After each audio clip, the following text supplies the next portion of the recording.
세계 2차 대전 때 일본이 핵폭탄 2개에 의해서 항복을 합니다. 사람들의 마음속에 핵이라는 것이 우리의 지구의 멸망과 가장 근접해 있는 그런 물건으로 생각을 했습니다. 시간이 지나서요, 핵을 통해서 발전소를 세웠습니다. 사람들이 굉장히 좋아했습니다. 많은 큰 어떤 물질에 대한 투자가 없이도 어느 정도 이 핵 발전소를 통해서 무진장이죠, 무진장. 우리가 전기도 공급받을 수 있다라는 그런 생각. 그런데 또 한국에서 이 핵 발전소에 대한 두려움 때문에요, 건설 자체를 거부하고 있는 것 가지고도 설왕설래합니다. 요즘 일본에서 바닷가로 이 핵이 침수됐던 그런 물들을 방출을 하겠다고 결정을 하고 전 세계가 지금 난립니다. 어떨 때는 손에 쥐고 있으면 보물단지처럼 느껴지지만 어떨 때는 뜨거 하면서요, 손에 쥐고 있는 것 자체까지 굉장히 부담스러워하는 그런 모습들. 우리는 바다를 생각을 할 때요, 인간의 생명이 어디서 시작이 됐냐 했을 때 혹자들은 바다에서 시작됐다라는 그런 이야기도 합니다. 바다는 우리에게 많은 것을 선물로 전합니다. 그런데 바다가 하를 품게 되어지면은요, 육지에 살고 있는 모든 일까지 큰 재앙 아닌 재앙으로 다가올 때가 많습니다. 우리는 품고 있을 때는 좋은 보물이었다 생각하지만 그 보물이 화를 내면은요, 뜨거 하면서 도망칩니다. 사람들은 우리가 사는 인생을요, 고해라, 고통의 바다라 이렇게 말을 합니다. 거기에 많은 어떤 의미가 있는가 봅니다. 그만큼 산다라는 것이 힘든데 왜 바다에 비유하는가라는 거죠. 바다를 통해서 무진장 유익을 얻을 때는 좋았지만 바다가 분노하면은요, 품을 수 없는 대상이다, 이런 느낌도 듭니다. 우리가 세상 살면서요, 문제라고 이야기되어지는 여러 문제 중에서 우리가 몸으로 품고 있는 문제를요, 여러 단어로 풀이할 수 있지만 그 한 가지를요, 스트레스라고 이야기를 합니다. 머리가 띵하면 스트레스, 그렇죠? 내 안에 갑자기 병원 갈 일이 있었다 하면 그것도 스트레스. 그러면서 제일 걱정되는 것이요, 그것의 스트레스의 최극치가요, 암이다라는 이런 말로 이야기되어질 때 심쿵합니다. 스트레스, 자기 건강, 자기 삶을 되돌아보게 합니다. 그리고 새로운 일을 시작하거나 더 나은 미래를 위해서 능력을 증진시킬 수 있는 좋은 자극이 되기도 합니다. 그런데 만약에요, 스트레스가 없다 하면은요, 게을러지기 쉽습니다. 때로는 무기력해지고요. 그러기에 스트레스라는 것이 긍정적인 면 그리고 부정적인 면이 함께 있다라는 겁니다. 그렇다면 문제는 어디에 있을까라는 거죠. 스트레스가 지속되고 반복되고 누적되는 데 있습니다. 그러다 보면은요, 몸도 마음도 병들어지게 됩니다. 그래서 이것을요, 학문적인 단어를 씁니다. 병적 스트레스라는 말로요. 그래서 계속되는 병적 스트레스가 걱정과 근심 만듭니다. 걱정과 근심을요, 우리는요, 성경에서는 그것을 두려움이다라는 그런 어떤 형체 없는 괴물 앞에 함께 놓이게 되어지는 그런 모습이 우리의 삶의 자리에 종종 모습을 드러냅니다. 미국의 펜실베니아 대학의 한 심리학 교수가요, 흥미로운 실험을 합니다.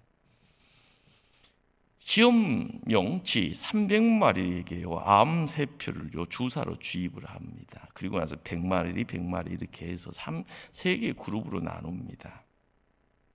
첫 번째 그룹의 쥐에게 그들의 있는 곳에 전기 충격을 줍니다. 그래서 깜짝이요, 쥐떼들이 놀라서요, 사방팔방으로 도망칩니다. 재밌는 것은 가는 곳마다 전기 충격을 주었습니다. 두 번째 그룹의 쥐들 100마리에게는요, 전기 충격을 한번 딱 주고 나서 흐트러지고 나서는요, 전기 충격을 주지 않았다고 합니다.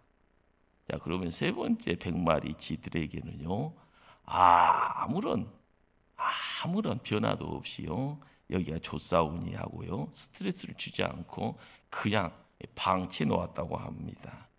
그리고 시험의 가장 결과물이 뭔가, 암의 발병률이 어떤 그룹에서 많이 드러나는가라는 그런 어떤 연구를 진행을 시킨 겁니다. 결과가요, 어디가 암의 발병률이 가장 높았을까요? 전기 충격을 가는 곳곳마다 주는 그룹일까요? 아니면 처음 한번 딱 주고 그냥 방치해 놓은 그룹일까요? 아니면은 시작부터 끝까지 아무런 스트레스 없이 그냥 이 조사오니 마음대로 해라 이렇게 방치한 그룹이 좋았을까요? 재미있는 것은요, 암 발병률이 73%가 나온 그룹이 첫 번째 그룹이라는 겁니다. 전기 충격 주고요, 계속 가는 곳마다 계속요, 얼마나요, 전기에 대한 두려움을 가지고 살았을까? 73%. 그 다음으로 많이 나온 그룹이 어딘가 봤더니 처음 한 번 주고 그 다음에 안 준 그룹 같은 느낌이 있겠죠? 아닙니다.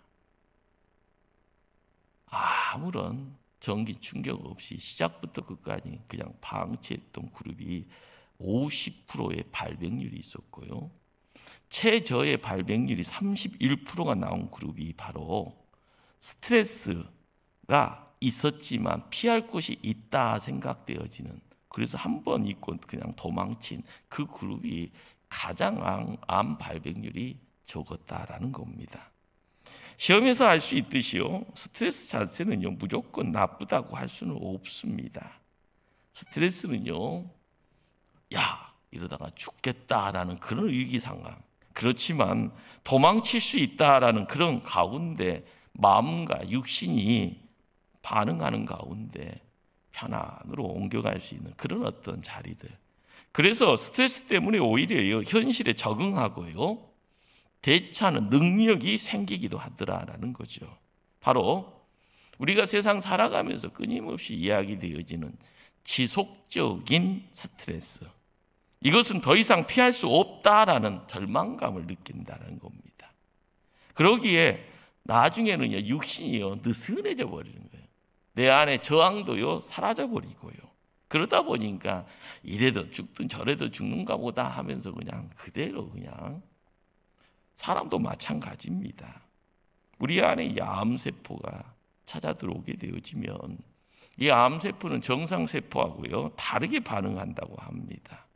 일반적으로 정상세포는요, 주변에 있는 옆에 있는 세포하고 대화가 이루어진다는 거죠. 정보가 이제 왔다 갔다 한다는 겁니다. 그런데 필요에 따라서 도와주기도 하고요, 도움을 받기도 하고, 자기 역할이 끝나면 수명을 다해서요 몸 밖으로 이제 나오게 됩니다. 이게 정상세포.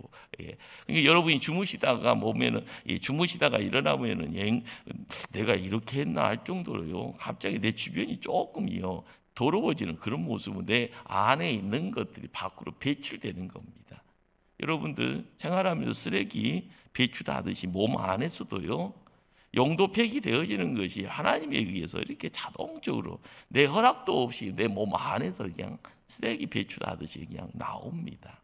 그런데 암세포는 다릅니다. 옆에 세포하고는요 대화 단절입니다. 정보 공유 없습니다. 그냥 혼자 영양분 독점합니다. 그러고 나서 욕심 많기에요 무한대의 분열과 증식 과정을 통하여서 다른 세포를 잡아 먹습니다. 이 암세포를 이길 수 있는 것은요, 하나님이 우리 안에 심어놓은 면역세포밖에 없다는 거죠. 싸워서 이기게 하는 면역세포요.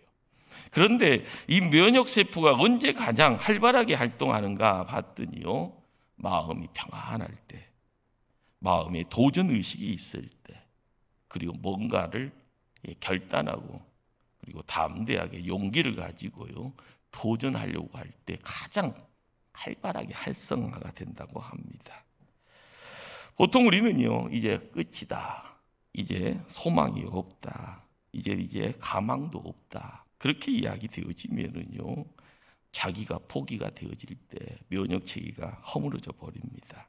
그러나 나는 가능성이 있어.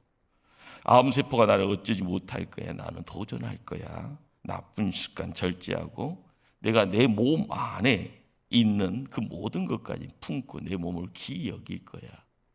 하나님 나를 살려줄 거야. 이런 식으로 용기 내어지다 보면은요, 암세포를 이길 수 있는 면역세포가 강해져서요, 시간이 지나면은 어둠의 암세포는 몸 밖으로 나가게 되어지고 면역세포를 통해서 정상세포가 육신을 온전하게 지켜가는 역사가 있다라고 합니다. 우리는 세상을 볼 때요, 하나만 보이는 것처럼 보이지만 그 하나가 다양성을 가지고 있습니다. 어둠이 있으면은요, 빛이 있는 밝음이 있습니다. 위기라는 것은 언제든지 닥쳐올 수 있는 거지요. 그런데 어떻게 대처하냐에 따라서 삶의 결과와 삶의 마지막은 완전히 달라집니다. 어떤 경우는 그냥 무력감이다, 소외감 때문에, 때로는 내 안에서 나도 모르게 불이 타는 적개심에 의해서요, 그러다 보니까 남을 향하여서의 분내는 것이 자기 자신을 허물어뜨려 버리는 경우가 대다수입니다. 그러나 반대로요, 어려움 속에서도요, 도전하고 자기 자신을요, 겸허하게 낮추고요, 자기의 마음속에 새로운 것을 심어가기를 힘써가고요, 그리고 삶의 환경에 새로운 가능성에 대한 부분들의 소망을 가지고 걸음걸음 옮겨나갈 때는요, 세상이 바뀌어짐을 경험하게 됩니다. 세상은 똑같이 있는데, 그 세상 그대로 있는데 누가 바뀌어 있는가? 내가 바뀌어 있는 겁니다.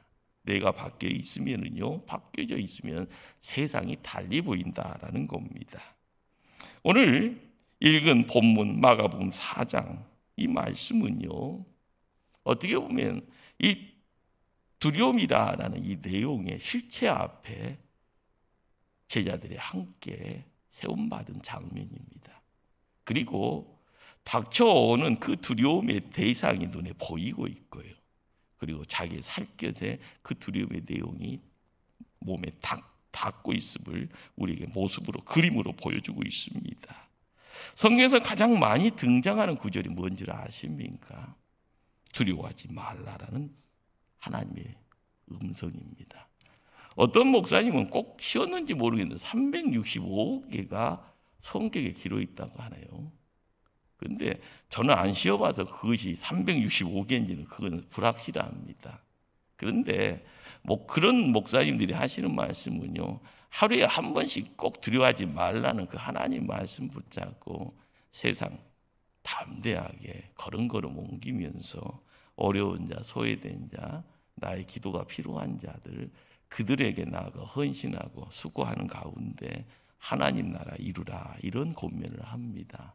중요한 것은 300번 이상의 두려워하지 말라는 하나님의 말씀이 기록되어 있다는 겁니다. 우리가 이 두려움이라는 내용은요, 우리의 삶 속에 매일매일 보여지고요, 우리의 삶을 간섭합니다. 나를 넘어뜨리기도 하고요, 나를 후퇴하기도 하고요, 사람 보는 것을요 꺼리면서 피해가기도 하고요. 그러나 그렇게 세상 살아가서는요, 세상의 재미가 점점 사라질 겁니다. 미국이라는 나라가요, 큰 나라입니다. 이 시대의 가장 큰 나라, 이 세계를 지배하는 것처럼 보여지고요, 지배하고 있습니다. 그러나 그들도 경제 대공황 때에서는요, 이래저래 사람 다 원망합니다. 그런데 그때 대통령이었던 루즈벨트 대통령이 한 유명한 말이 있습니다.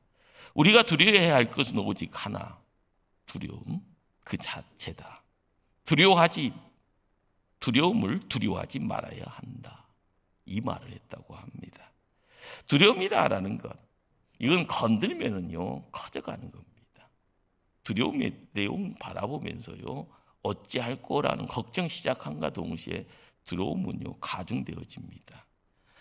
그러기에 재밌는요, 돈키호테를 썼던 세르반테스는요 이런 말을 합니다. 두려움에 대한 이야기를요, 두려움은 시각이 예리하여서 땅속에 숨은 것을 볼 줄도 알고 하늘에 뜨는 것을 더 잘 찾아낸다. 내 마음속에 두려움이 생기면은요, 그동안 걱정하지 않았던 것까지 하나하나요, 괴물이 돼서 나의 삶 속에 두려움으로 찾아 들어온다는 겁니다. 걱정이다, 근심이다 하는 대상으로요. 처음에 무엇을 두려워했는지조차 잊어버리고요, 두려움 자체가 나를 엄습해 억누르는 것을 보게 됩니다. 그 다음에는요, 누가 나를 억누르지도 않았는데 매일매일 삶 속에 힘들어합니다. 천근만근 발걸음 옮겨가면서요. 또한 이 두려움 때문에 우리로 하여금요, 약한 마음, 나도 모르게 약한 마음을 소유하게 되어지고요. 그 약해지는 마음 가지다 보니까요, 자신감도 상실해 버립니다. 의지가 무력해지니까요, 행동하는 것 자체까지 억압당합니다. 꼭 악한 영이 나를 휘어잡은 것처럼요. 그리고 나도 모르게요, 뭔가가 조금 이상한 듯한. 저도 오늘 목양실에서 나오면서 한 번 나왔다, 두 번 나왔다, 세 번 나왔다 했습니다. 왜 그런지 아십니까? 처음에는 주보를 안 갖고 나왔고요. 두 번째는요, 설교 원고를 안 갖고 나오고 성경 하나만 들고 나오고 조금 올라간 것 같아요. 근데 오늘 어린이 주일, 어린이날이라는 이 날을 통해서 아침에 이제 수요일 날 오늘 설교 준비하고 12시쯤 다 돼서 들어가서요, 마음껏 한번 자보자 실컷 잠자다가 나왔는데도 조금 이렇게 얼떨떨하네요. 근데 육신의 약함이 뭘 이야기를 할까요? 육신은 그릇입니다.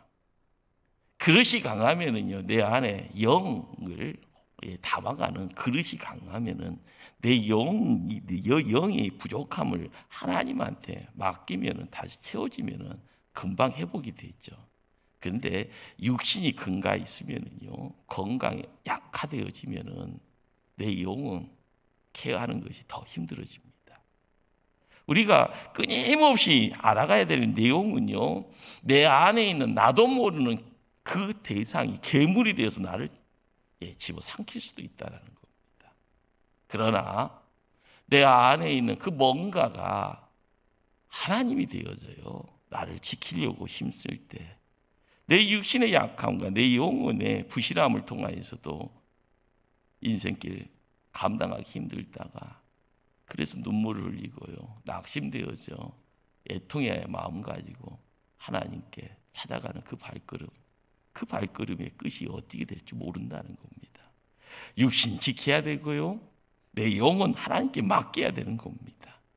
점점점 나도 모르는 내 안의 괴물이요, 나를 어떻게 할까봐 두려움 속에서 항상 끊임없이 눈 뜰 때마다 도망치는 인생 살아가서는 안 됩니다. 두려움, 우리를 침몰시키는 가장 악한 세력입니다.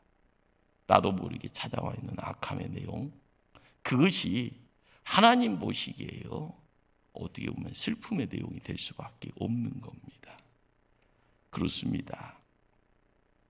두려움의 자리를 찾아간다라는 것, 두려움의 내용들을 찾아간다라는 것, 거기에 우리가 알아가야 될 내용들이요, 우리가 항상 하나님 나타날 때마다 두려워하지 말라고 말씀하시는데 우리가 세상 살아가면서 계속적으로 겁내고요, 그 겁냄의 대상 속에서요 무릎 꿇고 살아간다고 하면은요, 우리는 별 볼 일 없는 존재입니다. 마가는 오늘 말씀을요 어떤 환경 속에서 썼습니까? 어느덧 해가 뉘우치고 있는 어둠이 짙게 깔렸습니다. 무슨 이유인지 몰라도요, 예수님은 제자들에게 야 갈릴리 건너편에 거라사 지방으로 건너가자 말씀합니다. 제자들은 순종하고요 준비합니다. 예수님은요 배 타자마자 낮 시간이 너무 힘들었는가요? 그대로요 배 뒤편에서요 깊은 잠에 빠져갑니다. 그런데 예수님이 함께 있던 그 배가 출렁거리기 시작합니다. 돌풍이요 바다에 찾아온 겁니다. 바람이 찾아오니까요 파도가 쳐집니다. 그 파도에 의해서 배가요 오르락내리락 합니다. 비가 오고요. 파도가 치며 배가 휘청거립니다. 바닷물이요 배 안에 찾아 들어옵니다. 그런데도 예수님 여전히 주무십니다.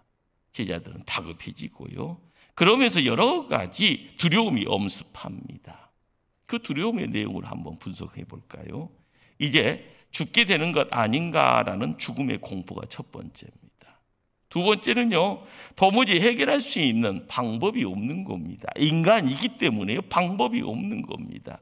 그것은요, 불확실성에 대한 두려움이 거기 있습니다.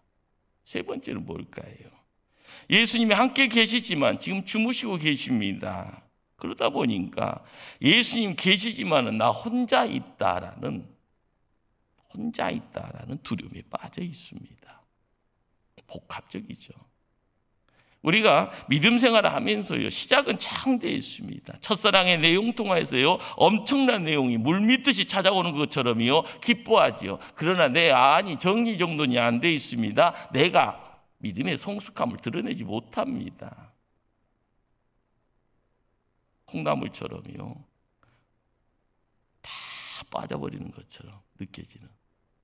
좋을 때는 좋았는데 갑자기 위기가 찾아오니 두려움의 내용 때문에 있는 것까지요, 내가 뭘 갖고 있는지도 모를 정도로 허둥지둥합니다. 우리는 인생살이 하면서 이런 돌풍 종종 만납니다. 예수 잘 믿으려고 작정하고 죄를 빠지지 않습니다. 예배 잘 드리고요, 하나님께 헌금 잘하고 봉사 열심히 했습니다. 그런데 뜻하지 않는 돌풍이라는 내용은요, 누구나 대동소이합니다. 지금껏 없다가 하면 이후에 걱정해야 되는 겁니다. 지금 그 자리에 있다가 하면 시간이 지나면 그 시간 지나면요, 태평성대가 있을 것이라 소망하시면 됩니다. 공짜 없다라는 거죠. 하나님 만나기 전까지는요, 영적 근수가 어느 정도 대동소이하게 나오는 겁니다. 그러나 영적 근수에서 하나님이 저울에 올려놓고요, 너 이만큼 살았구나라고 하는데 돌풍 앞에서요, 허둥지둥 돌풍 앞에 있는 거 다 본전 생각도 안 나고 손해보는 인생 되어져 나중에 있는 거 다 털어버리고요, 빈손 들고 올 수밖에 없는 그런 모습 되어지면 칭찬보다는 꾸중밖에 없을 겁니다. 문제 없다라고 하는 것, 그 자랑거리 아니죠. 문제는요, 항상 찾아옵니다. 중요한 건 문제를 어떻게 극복했냐가 바로 믿음의 사람들의 자랑거리입니다. 하나님의 사람은요, 십자가를 지고 가는 인생입니다. 십자가라는 것 자체가 뭘 이야기합니까? 어렵지라는 말이죠. 힘들지라는 말이죠. 혼자 가니까 괴롭지라는 말입니다. 그렇습니다. 십자가 지고 가는 인생이라고 하면은요, 십자가가 자랑거리 아닙니다. 그것은요, 중노동이에요. 하나님 보시기에도 중노동입니다. 그러나 그것을 이길 수 있는 영적 근력을 하나님 허락하십니다. 영적 근력이 뭘 이야기할까요? 하나님이 내게 주신 양식 통하여서 내가 잘 소화시켜서요, 팔다리 근육 만들어가면서 하나님 주시는 것들 항상 머릿속에서요, 건망증이라는 이름 속에서 잊어버리는 것이 아니라 매일매일 상고하면서 그것에 지키려고 힘써가는 겁니다. 아침에 나올 때도요, 생각하고 저녁에 잠자리에 들고서 내일의 것을 생각하며 가는 것, 일을 맡기신 분이 있고요, 일을 점검하시는 분이 계십니다.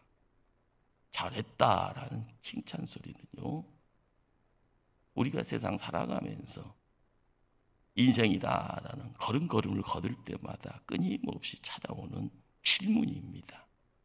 그런데 아무것도 아니하고요, 태평성대라, 이것이 복이라고 생각하십니까? 복 아닙니다. 감당할 수 없는 돌풍 오면 한순간에 다 무너지면 더 아프고 더 많이 죽습니다.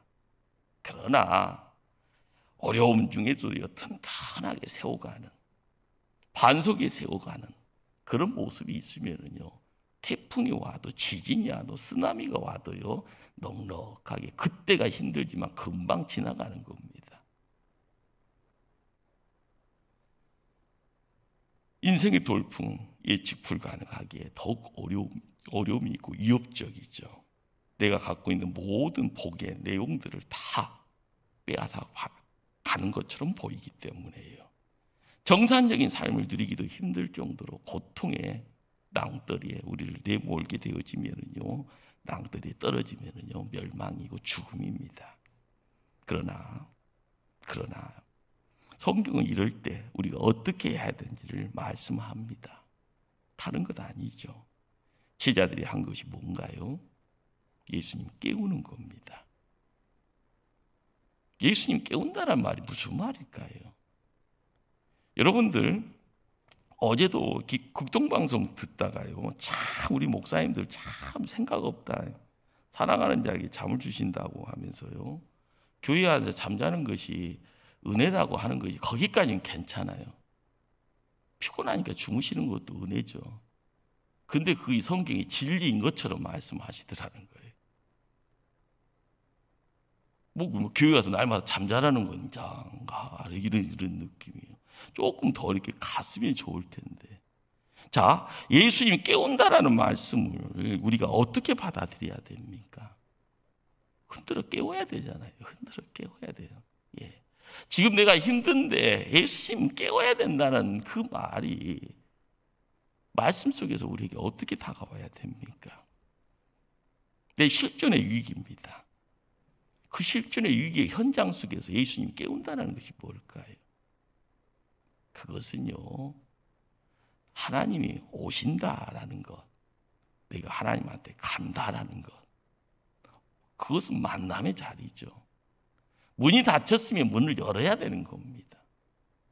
우리가 지금 돌풍의 자리에요, 바닷물이 들어와서 내 육신을 차갑게 하고, 차가운 이 내용들은요 바닷물과 가까이 하는 겁니다. 수영 잘하는 사람은요 거기서 즐기죠.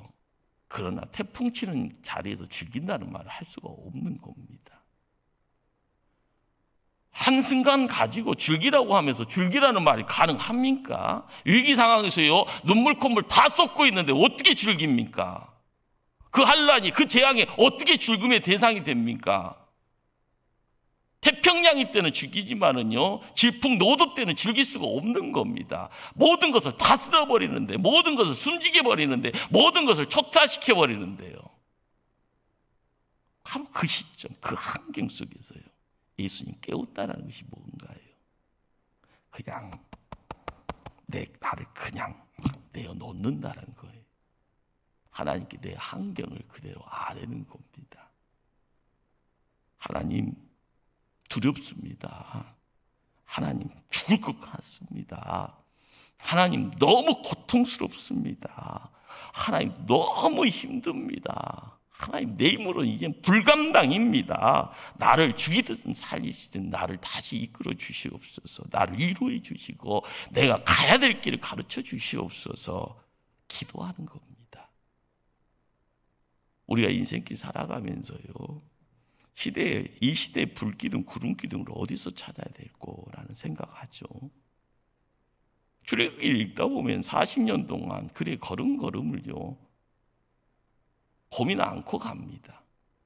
가라 가면 가고 쓰라 가면 쓰고요. 밤 늦은 시간에요 움직이면 또 따라가면 돼요. 불평불만이 있지만 한 번 하다가 두 번 하면 쉬운 거고, 세 번 하면 더 쉬운 거고요. 네 번 하면 야 기분 좋게 자침 챙겨라, 하나님이 가자는구나 하면 가면 됩니다. 열심히 흥났는데 갑자기요 불기둥이요 스톱하면 여기가 우리가 쉴 곳이다 라고. 여러분 불기둥은 언제요? 밤입니다. 구름기둥은 언제요? 낮 시간입니다. 불기둥이 움직이면 퍽퍽한 거예요. 자, 그런데 구름기둥은 움직이면 퍽퍽하지 않을까요? 실컷 지금 재밌게 즐기고 있는데 짐 싸라가면 그거 좋아할 사람 없는 겁니다. 여러분 삶의 단면이라는 것이 있어요. 때가 맞춰서 내가 흥이 나고 때가 맞춰서 움직일 때요 감사할 수도 있지만 어쩔 때는 불평이 나올 수도 있고 왜라는 말이 나올 수 있고 왜 하필이면 나한테, 왜 내 자녀들에게 이런 말이 나올 때가 있습니다. 그런데 40년의 훈련은 뭘 이야기합니까? 그거를요 내려놓게 하는 거예요. 내가 아니라 하나님이 움직이게 하시는구나. 하나님이 쉬게 하시는구나. 하나님이 나에게 뭔가를 하라고 하시는구나. 예수님 깨운다라는 말이 뭐예요? 깨워야죠. 예수님은요 주무시는 분 아닙니다. 성자 하나님이세요. 성자 하나님. 그런데 예수님이 그 자리에서 주무시는 이유가 있을 거고요. 그 자리에서요, 돌풍이 일어나는 이유가 있을 텐데, 그 깨운다라는 말이 이 시대에 우리에게는요, 우리의 실존을 그대로 아뢰는 겁니다.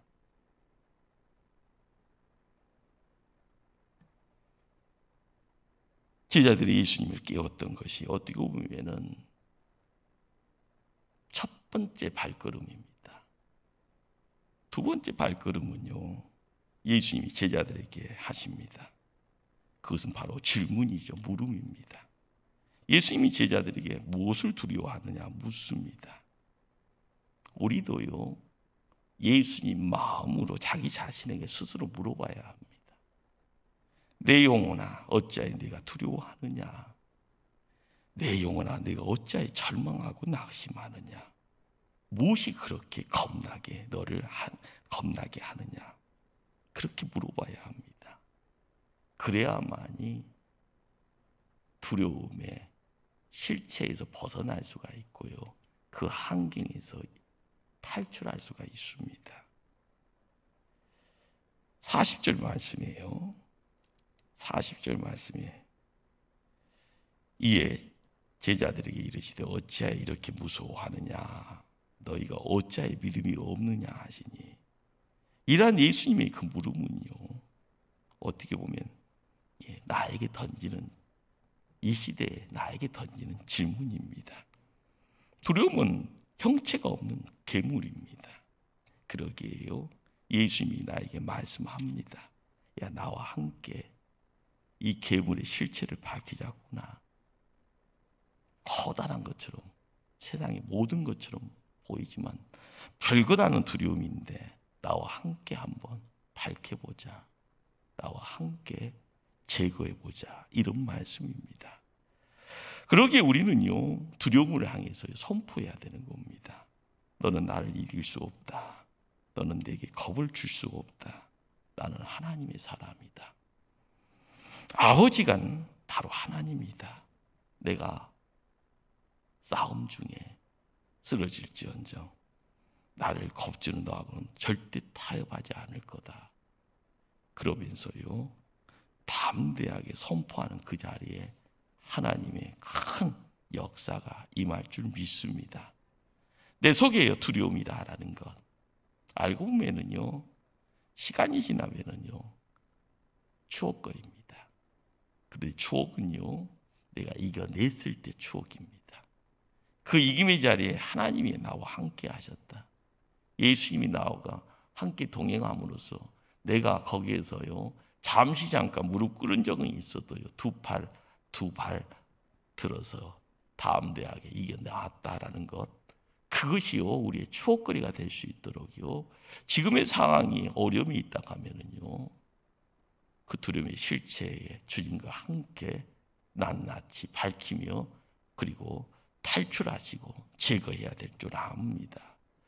세 번째로요, 우리 예수님이 우리에게 던져주는 스텝이요, 발걸음은요, 바로 그 두려움을 만든 것을 향하여서, 두려움의 실체를 향하여서요, 꾸짖으셨더라라는 겁니다. 바로 내가 할 일이 뭔가, 두려움에 대한 실체를 향하여 예수님처럼요, 두려움아 물러가라. 두려움을 야기하는 것, 내게서 떠나라. 엄하게 명령해야 합니다. 39절 말씀이에요. 잠잠하라, 고요하라 하시니 바람이 그치고 아주 잔잔하여지더라. 예수님은 우리와 함께하기를 원하십니다. 우리가 공생의 3년이라는 이 세월들을요, 쫙 펼쳐놓으면 파노라마처럼 펼쳐집니다. 그런데 이 시대를 살아가면서요, 몇천 년 전, 2000년 전에 그 파노라마처럼 흩어지는 3년의 그 내용들을요, 어느 한 부분을 끄집어 오더라도 예수님은 우리를 사랑하시는 겁니다. 사랑하시는 분이 우리에게 오셔서 사랑의 내용을요, 어쩔 때는요, 만지심의 내용으로, 어쩔 때는 속삭임의 내용으로, 어쩔 때는 환경을 바꿔줌의 내용으로 오셔서 사랑의 내용들을 교육시키고요, 사랑이라는 이름 속에서요, 온전한 사랑을 실천할 수 있는 사람으로 우리를 바꿔놓으시기를 원하신다라는 것, 그것이 바로 제자지요. 제자라는 것은요, 경험하는 겁니다. 보고 듣고요. 그리고 몸으로요, 경험하는. 그리고 나서 나중에는요, 스승이 명하신 일을 따라하는 겁니다. 우리가 예수와 함께 어울려가는 그 자리에서요, 믿음의 선포라라는 것, 그것은 기도의 영역을 가지고 하는 겁니다.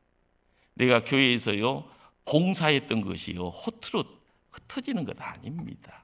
내가 섬김의 내용 가지고 나갔던 그 모든 것들이요, 그냥 물곱진 펀처럼 사라지는 것 아닙니다. 하나씩 하나씩 모아지는 것이 티끌처럼. 그렇지만 때가 되어지면 우리 하나님 그걸 태산으로 만드십니다.